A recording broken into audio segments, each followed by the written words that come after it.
नमस्कार दोस्तों, ये जो इमेज आप मेरे पीछे देख रहे हैं ये इमेज अप्रैल 2025 की है। इस दिन को 2 अप्रैल 2025 को डोनाल्ड ट्रंप ने लिबरेशन डे घोषित कर दिया था और पूरी दुनिया पे बहुत से मेजर देशों पे इंक्लूडिंग इंडिया पे एक रेसिप्रोकल टैक्स लगाया था। रेसिप्रोकल टैक्स के साथ साथ पिनेटिव टैक्स भी लगाते थे। अब दोस्तों ये सारे जो टैक्स हैं, ये जो अथॉरिटी डोनाल्ड ट्रंप ने दिखाई थी, ये सब कैंसिल हो गई है। और कैंसिल किसने की है? Supreme Court of the United States ने। Supreme Court of the United States ने कहा है कि डोनाल्ड ट्रंप अपनी अथॉरिटी से आगे बढ़कर टैक्सेस लगा रहे थे। इतनी अथॉरिटी इनके पास है ही नहीं और यह अथॉरिटी तो कांग्रेस के पास होती है।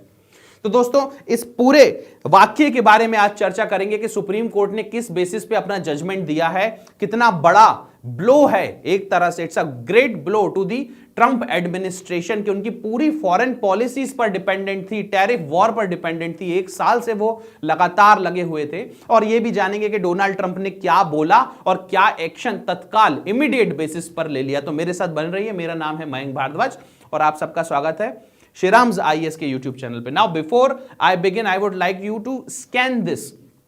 देखिए दोस्तों, अगर आप यूपीएससी की प्रिपरेशन कर रहे हैं और आपको किसी भी प्रकार का डाउट आ रहा है प्रिपरेशन में, या फिर आपके कुछ ऐसे डाउट्स हैं जो आपसे सॉल्व नहीं हो रहे हैं, तो आप हमारे सेंटर पे आके हमारी फ्री 1-to-1 मेंटोरशिप को अवेल कर सकते हैं। हमारे सारे मेंटोर बहुत अच्छे क्वालिफाइड मेंटोर्स हैं और ये मेंटोरशिप फ्री ऑफ कॉस्ट होगी दोस्तों। The only thing which you have to do is to scan this and fill the form and come to our centre. तो दोस्तों शुरू करते हैं, देखते हैं हुआ क्या। सबसे पहले ये जानने की कोशिश करेंगे डोनाल्ड ट्रंप ने किया क्या था। देखिए, टैरिफ के बेसिस पे डोनाल्ड ट्रंप पूरी दुनिया पे राज करना चाहते थे।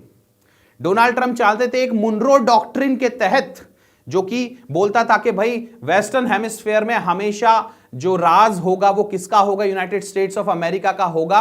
और उस डॉक्ट्रिन का सहारा लेते हुए बहुत से काम इन्होंने किए हैं। वेनेजुएला पे भी कब्जा कर लिया, बट उसी डॉक्ट्रिन का सहारा लेते हुए टैरिफ्स भी लगाए थे, पूरी दुनिया पे टैरिफ लगाए थे। और इनका मानना था कि making America great again tariff लगाने से हो जाएगा।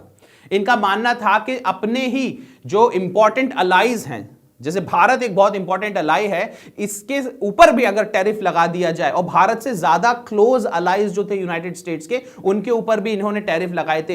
रेसिप्रोकल टैरिफ लगाए थे और पेनाल्टीज लगाई थी। भारत के ऊपर करीब 50% का टैरिफ हो गया था, रेसिप्रोकल टैरिफ 25% और उसके ऊपर 25% की पेनाल्टी एज अ पनिशमेंट कि आप रशिया से ऑयल क्यों खरीद रहे हैं। और ये सब करके डोनाल्ड ट्रंप चाहते थे कि वो दुनिया पे राज कर लेंगे और दुनिया पे राज हो जाएगा। बट वहीं पे उसी देश के सुप्रीम कोर्ट ने क्या करा? इनके सारे जो भी डिसीजंस थे उनको इल्लीगल घोषित कर दिया टोटली।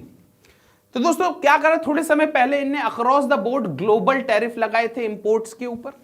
ठीक है, क्यों लगाए थे? क्या जस्टिफिकेशन दिया था? इनको लग रहा था कि किसी प्रकार की नेशनल इमरजेंसी हो रखी है, या फिर इनके पास एक एग्जीक्यूटिव अथॉरिटी है ये काम करने की, तो हम कर रहे हैं। अमेरिका लगातार लॉस में जा रहा है, तो अब वो टैरिफ के थ्रू फायदे में आने की कोशिश करेगा। तो एक एग्जीक्यूटिव अथॉरिटी को दिखाते हुए पूरी दुनिया पे सारे देशों पे, लगभग सारे देशों पे इन्होंने टैरिफ लगा दिए थे, रेसिप्रोकल टैरिफ लगा दिए थे। रेसिप्रोकल टैरिफ क्या होता है दोस्तों? आंख के बदले आंख वाली चीज है कि आप मुझ पर टैरिफ लगाइए तो मैं आप पर टैरिफ लगा दूंगा। और किस लॉ के अंडर करा था? देखिए, the law in question was international emergency economic powers act. ये 1977 का एक्ट है दोस्तों। इसी के तहत इमरजेंसी पावर्स का यूज करते हुए डोनाल्ड ट्रंप ने सारे देशों के ऊपर टैक्सेस लगाए थे। और इसी पावर को जो इन्होंने यूज की है उसको इलीगल घोषित कर दिया है सुप्रीम कोर्ट ने। तो आगे बढ़ते देखते हुआ क्या, ये 20 फरवरी मतलब कल की रूलिंग है और सुप्रीम कोर्ट ने अपना जो डिसीजन दिया है वो 6-3 से दिया है। 6 जज ने बोला है कि he was using his power very much illegally. Okay दोस्तों, तो ये जो ग्लोबल टैरिफ है इन सबको इलीगल घोषित कर दी। अब आगे की बात करते हैं कि एक्चुअली इसको इलीगल घोषित किया क्यों, क्या उसका बेसिस था। तो देखिए ये जो एक्ट है, जो पर्टिकुलर एक्ट हमने यहां पर पढ़ा, international and emergency economic powers act, ये प्रेसिडेंट को स्वीपिंग पावर्स देता ही नहीं है टैक्स लगाने की। ये किसको पावर देता है? देखिए सबसे पहले तो इमरजेंसी में पावर देता है। अभी कोई इमरजेंसी चल रही है क्या? किसी देश के साथ यूनाइटेड स्टेट्स ऑफ अमेरिका का वॉर चल रहा है क्या? तो कोई इमरजेंसी पहले तो चल नहीं रही। दूसरी इंपॉर्टेंट चीज कि आपको ऑथोराइजेशन लेना जरूरी है। The authorization of the Congress has to be taken to impose tariffs. Tariffs को उन्होंने बोला है कि it is just like imposing taxes, और टैक्सेस प्रेसिडेंट नहीं लगा सकते हैं। टैक्सेस लगाने के लिए आपको कांग्रेस का ऑथराइजेशन लेना पड़ेगा, तभी टैक्स इंपोज किए जा सकते हैं। यही बात बोली है, it has tax like effect. ठीक है, Congress holds the primary authority to impose these things. मतलब एक ऑथराइजेशन, क्लियर कांग्रेशनल ऑथराइजेशन लेना बहुत ज्यादा जरूरी है। विदाउट दैट आप टैक्स नहीं लगा सकते एंड इट इज इलीगल। अब देखते हैं आगे क्या हुआ। कॉन्स्टिट्यूशनल लॉजिक जो था, सबसे पहले सेपरेशन ऑफ पावर की बात की। सेपरेशन ऑफ पावर आप समझ रहे होंगे दोस्तों। देखिए, जुडिशरी होती है, एग्जीक्यूटिव होती है, लेजिस्लेचर होती है, सबके अपने अपने काम होते हैं और एक दूसरे के काम में ओवर स्टेपिंग नहीं करता है। तो यहां क्या हो रहा था, जो एग्जीक्यूटिव हेड हैं, जो कि प्रेसिडेंट डोनाल्ड ट्रंप हैं, उन्होंने किसकी पावर के ऊपर ओवर स्टेप किया हुआ था? लेजिस्लेचर की, जो कि वहां की कांग्रेस है। कांग्रेस के हाउस ऑफ रिप्रेजेंटेटिव और सीनेट के पास जो पावर्स हैं, उन पावर्स का यूज कौन कर रहा था? एग्जीक्यूटिव कर रहे थे। तो सबसे पहले सेपरेशन ऑफ पावर का प्रिंसिपल यहां पर यूज हो गया। कोर्ट ने इसको यूज करते हुए बोला कि भाई ये जो टैरिफ लगाने की, ब्रॉड इमरजेंसी पावर लगाने की जो शक्ति है वो कांग्रेस के पास है, वो डोनाल्ड ट्रंप के पास नहीं है। और उसके बाद एक नई चीज सामने आई, क्या? इसके लिए आपको एक्सप्लिसिट लेजिस्लेटिव अप्रूवल लेना पड़ेगा, जैसा कि हमने अभी भी बात की। और इस वजह से सारे के सारे ये जो टैरिफ्स हैं इसको इलीगल घोषित करते हुए ब्लॉक कर दिया। अब इसका इमीडिएट इफेक्ट क्या हुआ? भाई ब्लॉक तो कर दिया, इलीगल तो घोषित कर दिया, बट इतना ज्यादा टैरिफ लगा हुआ था, क्या वो सारे कैंसिल हो गए? दूसरा क्वेश्चन उठता है कि अब यहां से आगे United states of America tariff लेगा या नहीं लेगा? और तीसरा सवाल उठता है कि जो इलीगल टैरिफ से पैसा बटोरा हुआ था, क्या उनका रिफंड होगा कि नहीं होगा? ये तीन मेजर सवाल उठते हैं। देखिए, it immediately stops the tariff imposed under this particular act, emergency act. साथ में फ्यूचर टैरिफ कलेक्शन की जो अथॉरिटी है वो भी इनके पास से चली गई है। आप अब आने वाले समय, मतलब 20 फरवरी के बाद जो जजमेंट आ गया, उसके बाद आप किसी भी देश से किसी भी प्रकार का जो उसके साथ आपने टैरिफ लगाया हुआ है और ट्रेड कर रहे हैं, उनसे आप टैरिफ नहीं बटोर सकते हैं। साथ ही साथ में पोटेंशियल रिफंड। देखिए, सुप्रीम कोर्ट रिफंड के बारे में कुछ नहीं बोला है। अभी जो वहां के एडमिनिस्ट्रेटिव अथॉरिटीज हैं, they are saying that lower courts are going to decide on whether to give refund और नॉट। देखिए, पिछले साल अप्रैल में ये जो लिबरेशन डे इनने घोषित किया था, सो अप्रैल से लेके दिसंबर तक दोस्तों करीब 133 बिलियन डॉलर टैरिफ्स में यूनाइटेड स्टेट्स ने कमा लिए थे। 133 बिलियन डॉलर। कुछ लोग तो इसको बहुत ज्यादा बोल रहे हैं, कह रहे हैं करीब 292 बिलियन डॉलर्स तक यूनाइटेड स्टेट्स ने कमा लिया है। अब ये जो टैरिफ हैं जिसको इलीगल घोषित कर दिया गया है, इस पैसे को वापस करना है या ना करना है, ये लोअर कोर्ट्स डिसाइड करेंगी। अब जो रिस्पॉन्स है, देखिए, Donald Trump is full of vanity, Donald Trump is full of himself. इतना बड़ा ब्लो उनके फॉरेन पॉलिसी को, इतना बड़ा ब्लो उनके एडमिनिस्ट्रेटिव पॉलिसी को, वो शांत तो बैठेंगे नहीं। Definitely he is going to come up with something.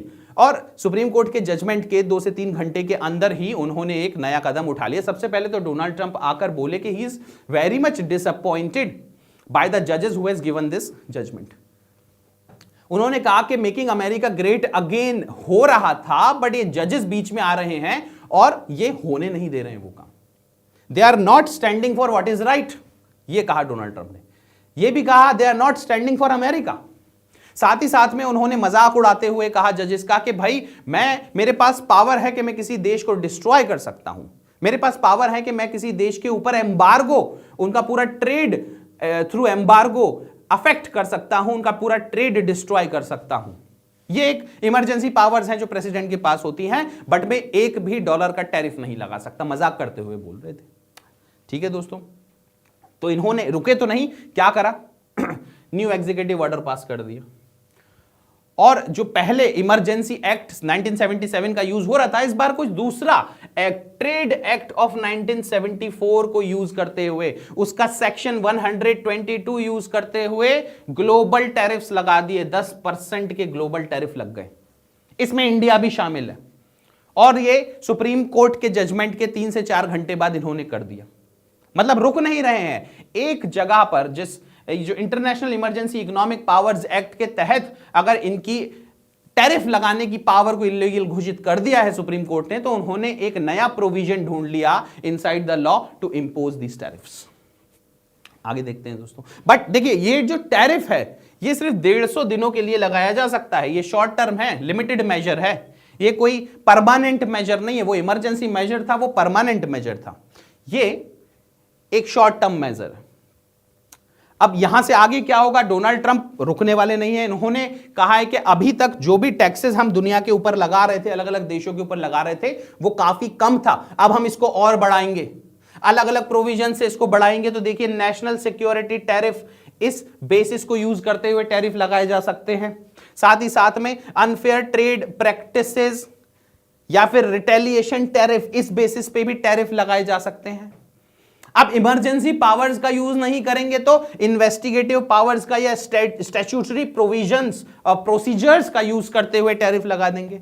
But tariff से डोनाल्ड ट्रंप पीछे नहीं हटेंगे, ये बात डोनाल्ड ट्रंप ने साफ कर दी है। तो इस एपिसोड से क्या समझ आया दोस्तों, that supreme court cut back the emergency based tariff power, और इन्होंने बोला कि ये जो पावर है ये कांग्रेस के पास है, ये पावर डोनाल्ड ट्रंप के पास नहीं है कि इमरजेंसी पावर का यूज करते हुए उस समय जब कोई इमरजेंसी हो ही नहीं रखी है आप दुनिया भर पे टैरिफ लगा दें।